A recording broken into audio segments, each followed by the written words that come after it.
One of them, my favourite, is that our government has got a secret deal with the aliens that are visiting us. In exchange for technology, we give them people. Would you put it past your government to sell out its own people, though? I wouldn't. Exactly. Well, Do I think we may have had My question will contacts? be this, right? If Probably. they could travel through dimension, time, space, however, whether it's in physical or interdimensional, transdimensional, do they really need to ask the permission No. of anybody? What is far below their intelligence level, development level? Do they even need to give away their secrets in a tit for tat kind of deal? Really? We don't give cows a lawnmower to get as much grass as they want in exchange for eating a few of the calves. It doesn't work like that. That's just absolutely. When people say that this, we swap people for technology. Really, I'm pretty sure if they wanted to take people, they'd just do it. Exactly, and I'd argue that they possibly are, but it's got nothing to do with the missing 411 for me. Or it might do, but it's got nothing to do with it. If aliens were taking people, though, would this kind of make sense that they would do it in these isolated places? Yes. Well, yeah, you just answered it. Yes, it's away from cities, it's away from lights, it's away from lots of other people seeing the abduction, because you're generally in rural areas and generally secluded, and occasionally there might be the odd witness to it, but quite often there's not any witnesses at all, are there? You said the thing is you would also argue that it's so they just float around on the off chance that in a remote area that somebody's just going to happen by at some stage. I'm sure as well, they hang around there for a little bit and think, well, we've been here 6 weeks, nobody's walked past, we'll try again next week, we'll come back, I don't know. The alien thing, it holds very little water for me. On cows, by the way, I'll just use them as an example.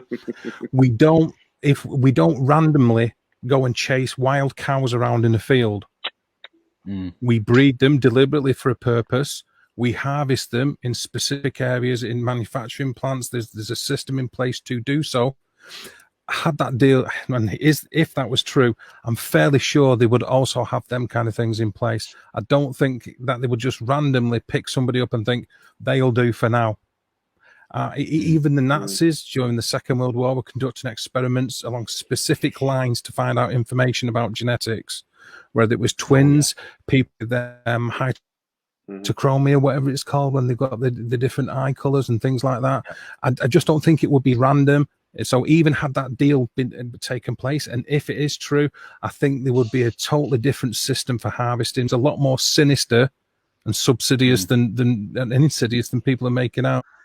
So maybe it isn't random. Maybe it is selected in a way. But we're saying, but why would you ask the government, or why would the aliens come here and have anything to do with that government? Maybe that's the reason why, though, is because there is a planned, organized things that they actually come here and they haven't asked permission. They come here and said, we're taking this many people, and we want your help to do it. The thing is a common link between the mystery doesn't prove the existence of aliens as being the cause or being the culprit. No matter how many times people say, well, they do have this, and they've all got shoes missing, or the shoes are taken off. Do aliens only want people in bare feet? Where do you draw the line in what you use as the parameters as your controlled study group for the experiment you're conducting as an alien civilization? So just to say, well, they've all got the same blood group, or they've all got this, they've all got that it was aliens in the slightest. It just proves that it's one of the confines of the remit of like David Pallades has set out, and what is just the course that this mystery has taken, not that aliens have responded. I'm not sold on it being alien. That's at all, really. No. It's one of the ones that comes up because it's always aliens. I'm sure if somebody could blame Nazis for this, they would, because it's always aliens or Nazis. That always makes the cornerstone of every good conspiracy. But in this case, I don't think it. Other than this thing about how people can literally just walk around the corner and seemingly disappear, That's the only bit for me that sort of goes, I don't know how that can be, Possible. that could be some sort of alien thing. Other than that, doesn't make any sense. So let's go on down quick. This is another one that people talk about a lot, Bigfoot. We know there's been witnesses, like you said, Dave, your story earlier, people, very hairy people seen with kids over their shoulders run up hills. And it seems to be that where there are large concentrations of missing people is also the same areas that there's large concentrations of Bigfoot sightings and Sasquatch sightings. Clusters. What do we think? Possible? I think given the areas where sorry, Damien, the Bigfoot are spotted in these areas because it's wilderness. Humans are encroaching more upon that wilderness as more parks are being created or extended. So it's not a massive surprise that they're going to be spotted in the same area. It's not a huge leap. Same thing in a lot of these areas. I mean, if you look at the demographics of that released by the Bigfoot Research Organization, where a lot of these sightings are taking place, which incidentally are type 1 patties, they're known as patties, the type 1 Bigfoot. You've got in Washington State and a lot of them in Canada. And there's lots of different types of Bigfoot as well in the USA. 4 main recognized types that are profligate throughout the USA that have specific demographics in their own right, dependent upon the topography and the type of land that there is. And it just so happens that the areas where these type 1 patties are mainly seen in the USA is the types of areas where these national parks are, where people can go on these trails, where there's these creek beds and there's this kind of topography. And I think it's just by happenstance more than the fact that is any definitive proof that Bigfoot are responsible for taking people. If you speak to a cryptozoologist, there is a division between people who think that the missing link between mankind and aliens is the interdimensional beings. But for the most part, any serious cryptozoologist or any pseudoscientist would attribute them to being, a descendant of either Australopithecus, Dinopithecus, they're seen as being very real physical beings. The few elements of evidence that are found suggest them to be a physical being. When even hair where the DNA has been lost because it's been over time, so it's contaminated and they won't use it, is still hair. The footprints are still there. The video footage or bits of video footage that we see suggests that the physical beings, the hairy beings, they'll do weavings, they'll do the knocking, the whooping, all suggests a physical being that, if it was interdimensional, wouldn't need to give itself away by leaving footprints or by bending trees and knocking on wood. So the Bigfoot thing for me just completely falls through the floor as well. Again, I don't think it's as simple as aliens or Bigfoot stealing people and doing weird things to them.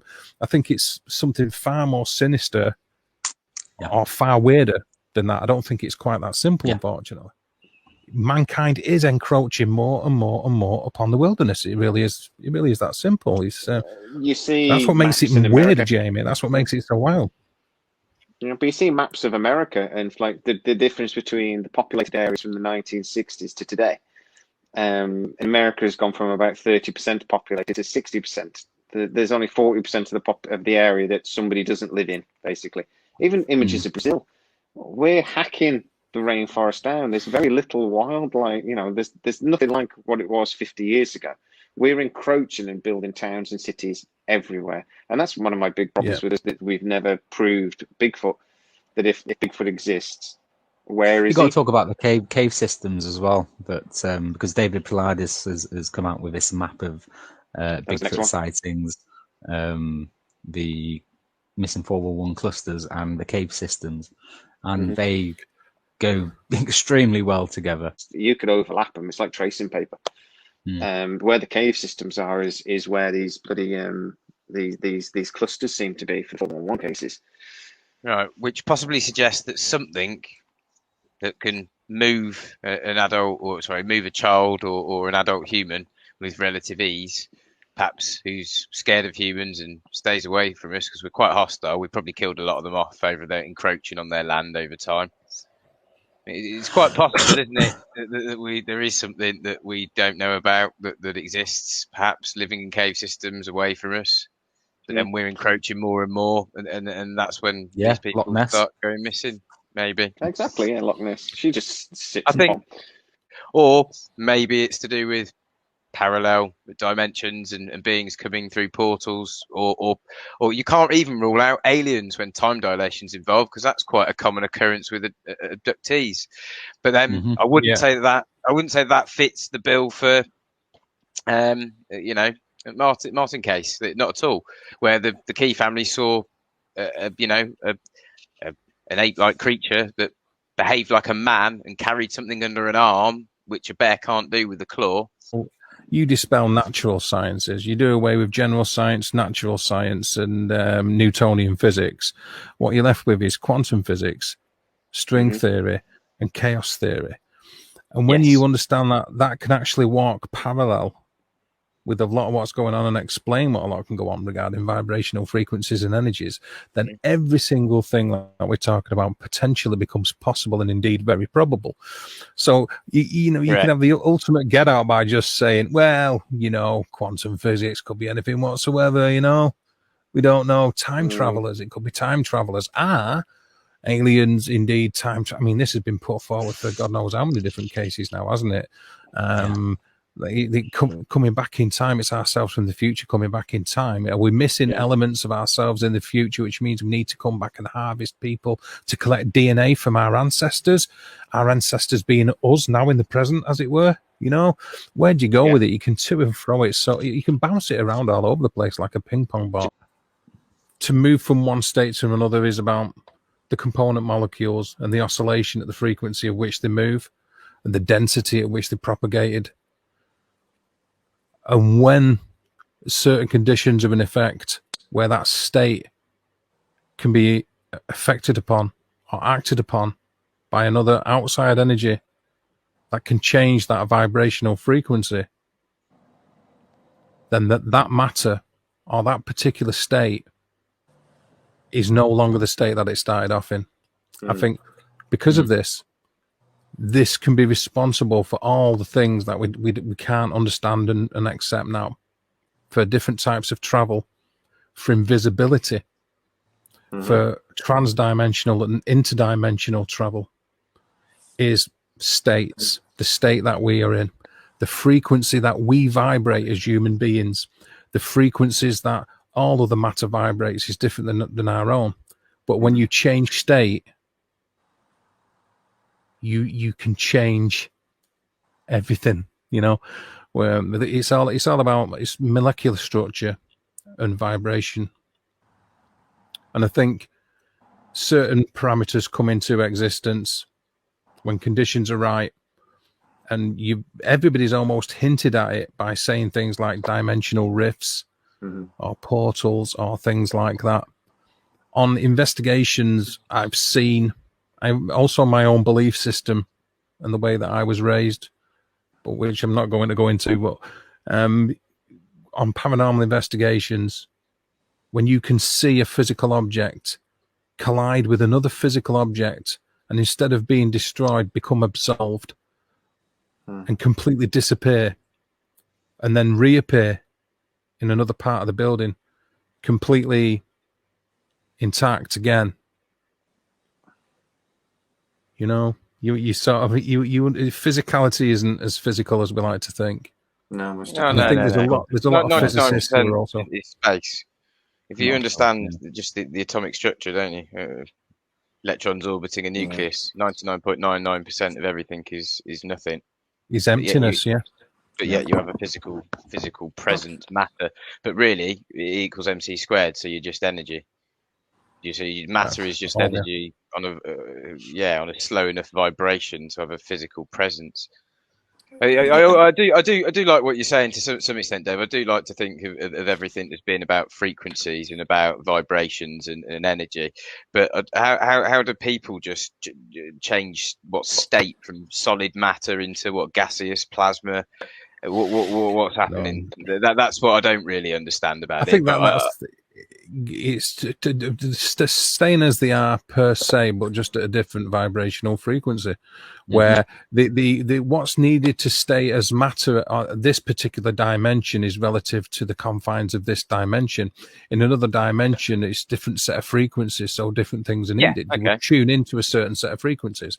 So we are running at, say, just for an example, I'm just plucking a number out of the area. Our base frequency within this universe, say, for instance, might be 400 megahertz. That's just a random number. On a parallel universe of another universe, it might be 500 megahertz. So water doesn't need to be 50 megahertz like it does here. It needs to be 60 megahertz there, but it's still water, and it still has its own construct there because it's vibrating at a different vibrational frequency within that field. Do you understand what I'm trying to say? Which is a different field than what we exist in here. Yeah, and so what the person sort of walking through the walking through the wilderness is walking through these perhaps weird electromagnetic fields, Jamie, caused by a lot of granite, and they're then altering their state, their frequency, and they're slipping out of this dimension and appearing in a parallel universe, perhaps because of when you look at things like Project Rainbow and the Montauk Project and the Philadelphia experiment and things like that, which can be laughed at and poo-pooed with the USS Eldridge and stuff, when it does reappear back in its own time, because the vibrational shift and the way that the Earth has moved upon its axis, you can explain why it wouldn't happen, because the USS Eldridge would actually be out in space somewhere, because when it came back, the Earth would no longer be in this position. The Earth moves about 12,000 miles an hour. Space. So this USS destroyer should be out in the middle, or should be where the moon is, or whatever. But if you take on board the fact that they could understand that phase shift regarding the physicality of the shift, because the ship, because they understood where it needed to be in retrospect to that. The ship itself within itself does not move. However, the crew members can independently on board the ship. Whilst the car is moving, you can still move around, independent of the fact that the car is moving. The car stays constant, and even if the car stays still, you can still move within the car. So what happens then is that when the USS Eldridge arrives back at the time that it should be at, the crew are stuck inside the bulkheads, because whilst the ship has stayed a constant, they have been moving around on the ship as an independent motion, so an independent vibrational frequency within the vibrational frequency of the ship. So they've been stuck in the bulkheads, they've been stuck inside the matter and all the rest of it. So none of this, of course, explains the fact that these people are found naked, but the people that are found naked, maybe that's a completely different situation than the people who disappear entirely and never come back. I do think there's an argument to say that there's probably lots of different things going on here as well. Yeah. I mean, I think sometimes some of these things that have been attributed to the 4-1. The case I had with little Bobby, I suspect that was nothing weird about that. I think he probably wandered off. He saw something. He fell. He got hurt. The scavengers and killed probably, and the scavengers went for his body. That's one of the reasons why I sort of picked that story, because I actually don't think there's anything that amazing about it. But then other stories obviously are weird. The thing you're saying about the Philadelphia experiment, I don't think the Philadelphia experiment happened. I don't think it did. I think it was a magnetic test about minesweeping and things, and there's just this story's created. But that's just my personal opinion. But if it did happen, and it was, I've always wondered if and time travel is a similar thing. If it's interdimensional, it is maybe going out of phase, like you said. We don't know that it's still anchored to a point. Correct. So it could be anchored to, because there's one of the things they talk about dimensions. Wavy they lines. say there's like 12 dimensions. Wavy lines. Yeah, there's like 12 dimensions or something. But and then that's sort of like proven in a way. But one of the things they are discussed is that they think gravity is much, much weaker because it potentially bleeds through the dimensions. So gravity should be as strong as the other two magnetic forces, but it's not. It's much, much weaker. And then they said one reason for that is it may be even throughout the dimensions. So maybe if an object leaves one dimension and goes to another, it can hold its position. It's like anchored to the Earth in a way. Yeah. Because of the gravity. So there's lots of reasons why it wouldn't get potentially left behind. It could be dragged along with the planet. Yeah. But personally, I'd say I don't think the Philadelphia experiment was anything. I think that's just one of these myths that's grown. Well, look into when it came about. Yeah, I have done. All your questions, I researched it a couple of years that should be ago. enough for you. Yeah, when you realise when it came into being. Sorry, go on. Yeah, like Duncan a lot of the Cameron eyewitnesses and people where the story comes from. Yeah, the eyewitnesses are very dodgy. And the story's changed over years and things like this, and that's all you ever need when you can pin it down to when the actual story come about and how it come about is like. So yeah, I if I'm going to tell you what I personally believe and then we can go around the tiles and you can tell me what you think. But I actually don't think there's a great deal in this. I honestly don't. I think far too many people now wander off into the wilderness unprepared. One of these cases I read about how this guy was a photographer, and he was dropped off by his mate, and even his mate, as he was dropping him off, said he's not prepared for this. And then he went missing, and his bones and bits were found months later, sort of thing. And even his mate was saying he wasn't prepared for that. He didn't have the right equipment. He was definitely going to die. But that somehow got into the 411. To me, that sounds like it was just a bad situation. Other ones I've read. One was a guy who was a hunter, and he was a famous hunter that hunted in Africa and things. And he was at the side of a lake, and they found there with his bow and arrow, and he was hunting moose apparently. And he again was found, no sign of a struggle, but they just found bits of teeth. His bow and arrow was still sat there perfectly thing. That's weird. That doesn't make any sense. How would a trained hunter get caught by a wild animal? And then you've got the other side of actually how many wild animal attacks are there in North America? It's almost none. It's like 5 or 6 big cat human attacks and 5 to 10 bear attacks a year. In Canada, it's a bit more because polar bears have started to encroach into towns and things, and they're angry little buggers, but big buggers, I should say. But wild animal attacks don't happen a great deal in North America. But accidents do happen.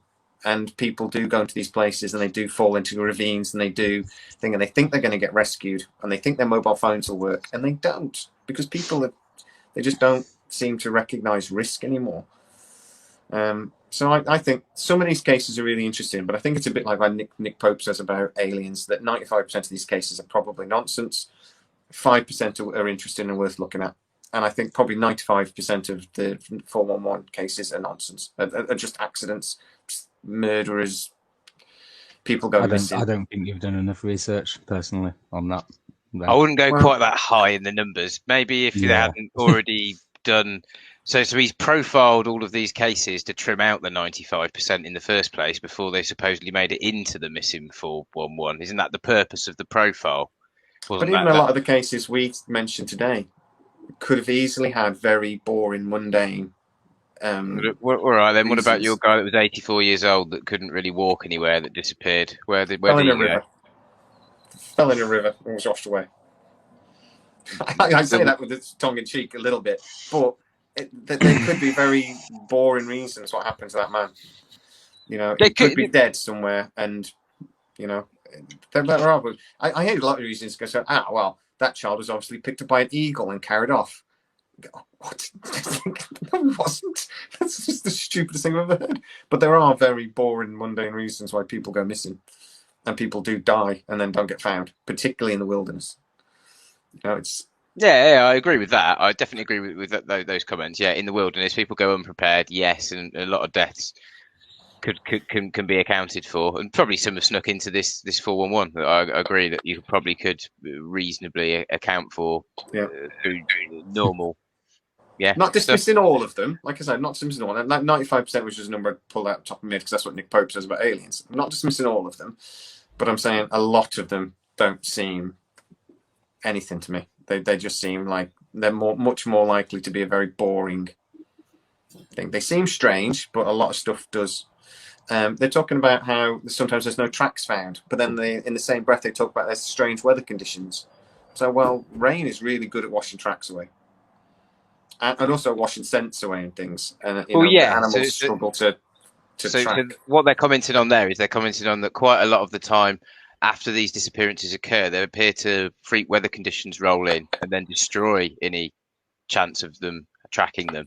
Although saying that, in a lot of these cases, the dogs don't seem to want to track anything anyway, or can't find a scent to track. Almost like they've changed frequency and are in a different dimension, and there is nothing to track because they're no longer in this current dimension. The missing 411 case. Yeah, that's it. Well, a lot of the cases, they reckon the dog just sits down and refuses to move. That's strange. I don't know. I always trust animals. Animals seem to know when a load of birds or a load of wildlife starts clearing out of an area. That's when you know a volcano is about to erupt, or that even if you're in the middle of the forest in the middle of the night, and all the wildlife started running away from you, you'd start running in the same direction it was running, wouldn't you? Because you're assuming something's not good coming your way. So if dogs won't follow a scent, they're telling you there's nothing there. That, like, something just stopped like there. It didn't travel anywhere over land in any direction around. Otherwise, the dog would be able to track it. Yeah. What do you think? What do you think, Steve? I've had a rant. I think that it's not that you're wrong. It's just that you're a little bit closed-minded, aren't you? I try to be open-minded, but you've got to look at the evidence. I see. Not try. Just be open-minded. Just think that anything is possible until proven not possible. Do you know what I mean? The facts are there, right in front of you.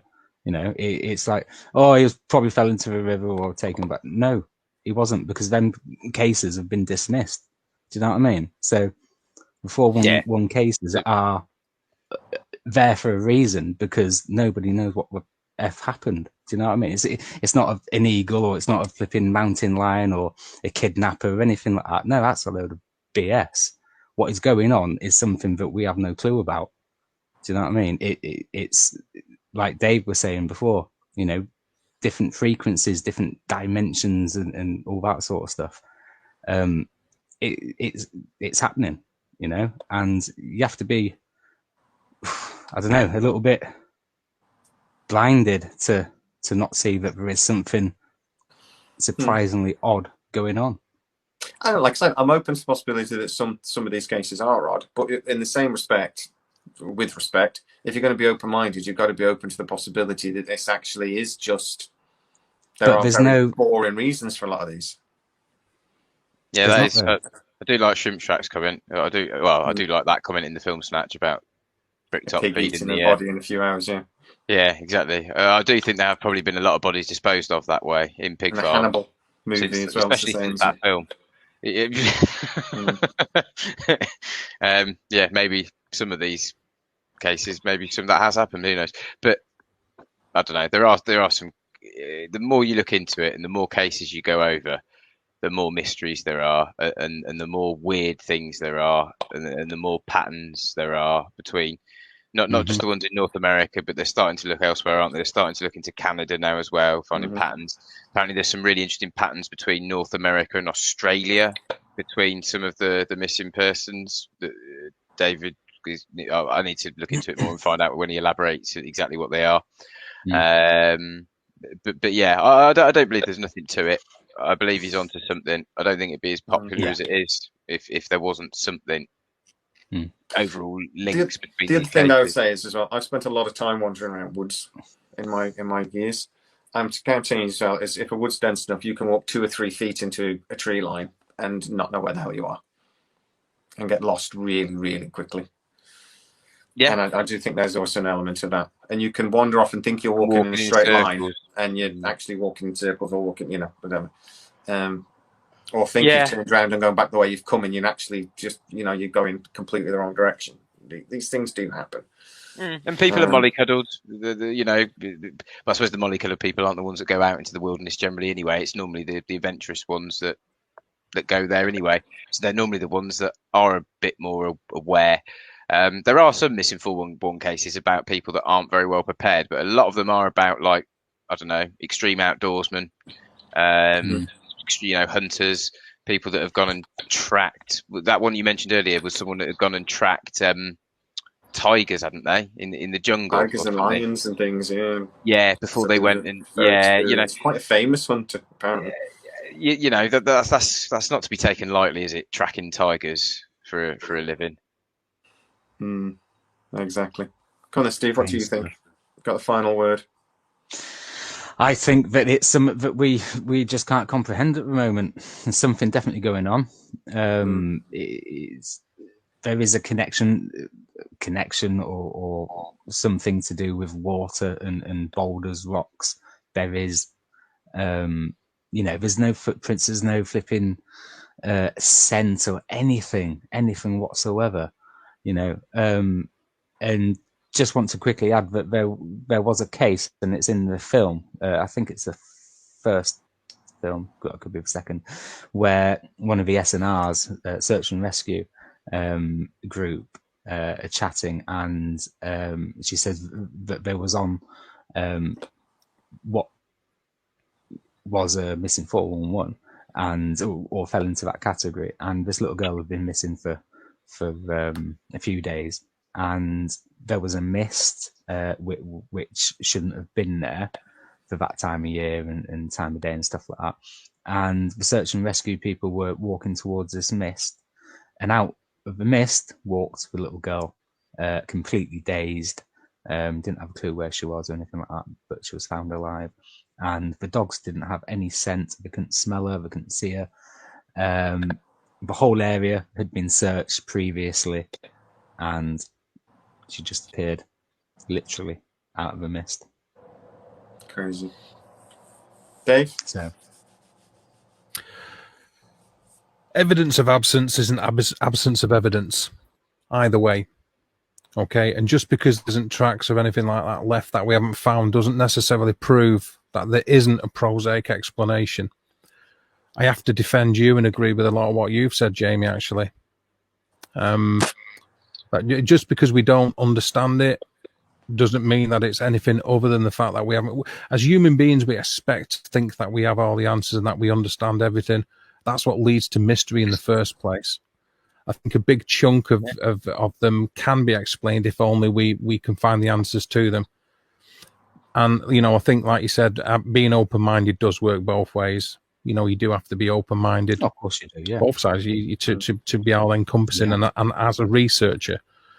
However, some of them, they're so difficult to explain. These are something like, as the other guys have pointed to, there shouldn't be any reason why these people should just disappear completely in the manner that they have, and to just cast it aside as being completely nothing. I also think he is onto something. I'm not entirely sure what it is. I don't like the fact that he will change the constraints of what he dictates as being what quantifies as a case. I think it's to garner more impetus behind it because there's more of them, More notoriety, I suppose, yeah. To sort of add validity to it by weight of numbers. And I would say the percentage is probably quite high that when we do know what's going on, by default, obviously we can explain them away. So I think, a lot of them are just down to very prosaic explanations, but there are enough of them. If you look, if you research enough they're going to have you scratching your head. I do think he's onto something. And I would agree with you, most definitely. There's some of these cases that defy logic completely. I just question that he has always got another book to release. And that's why I would agree with you, Dave, that he seems to be adding more and more cases and changing the constraints. And actually, that's why if I say I don't think there's much to this 411, I don't think it's. I think there's something I think there's some weird things going on here, and there's some of these cases completely make no sense. And it's, as he's becoming more famous. Sorry, Jamie. As he's becoming more famous, as there's more views on YouTube, as the books are selling more, the cases are growing. He is going to find more cases as other people, because other people are now going to come forwards, aren't they, and say, "Well, I've had a strange. I've heard about this. Have you heard about this case?"